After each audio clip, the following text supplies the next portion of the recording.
Imagine you have a major issue in your neighborhood, and the city asks for your feedback.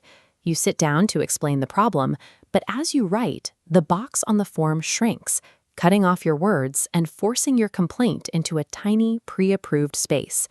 This barrier represents a systemic hurdle in how modern governments handle public complaints. Often, the invitation to speak comes with a hidden script that limits what you can actually say. Scholar Joshua Chibui looked at this tension and asked a difficult question. Can a polite, rule-abiding democracy actually make room for messy, disruptive activism? This flowchart shows a specific vision for politics, one where diverse people use calm, reasoned debate to reach a final decision. This model is known as deliberative democracy.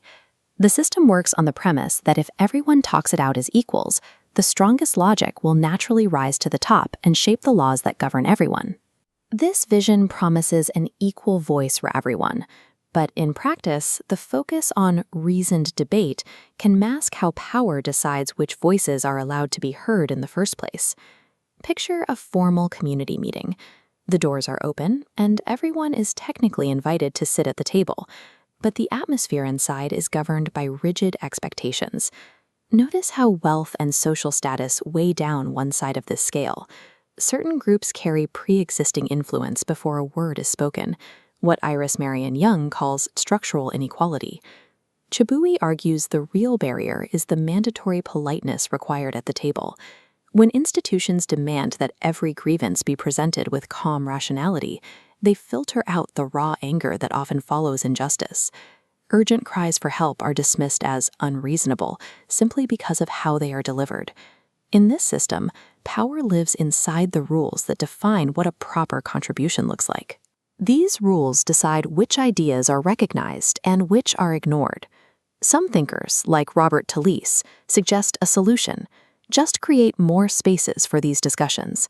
On this view, if we have enough meetings, even a loud protest can be treated as just another piece of feedback to be processed.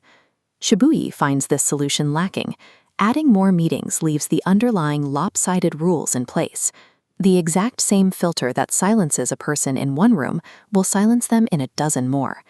Another scholar, Chantal Mouffe, points out that politics is naturally about deep, conflicting visions for the world that cannot be settled with a friendly compromise. When a system forces a polite consensus, it usually just freezes the current power structure in place.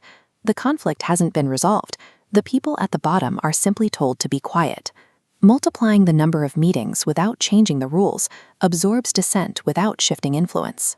It offers the appearance of inclusion while keeping the status quo.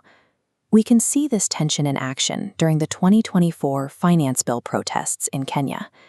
The Kenyan constitution explicitly requires the government to include the public in the lawmaking process. The government followed the letter of the law. They held formal, open meetings where citizens were invited to discuss and debate the proposed tax changes. However, citizens quickly found that participating within these polite, government-run channels had no impact on the final policy. The meetings happened, but the bill moved forward exactly as planned. When formal channels offer no path for change, dissent moves outside the institutional walls. People take their message to the streets to be heard. This is activism in its purest form, political action that steps outside the official forms to challenge the varying rules of the game. The protests in Kenya grew directly from the limitations of those government meetings. Citizens used the streets to voice what the formal process was designed to ignore. When the rules of a polite discussion prevent real change, public contestation becomes the mechanism citizens use to highlight those limits and demand a government that actually listens.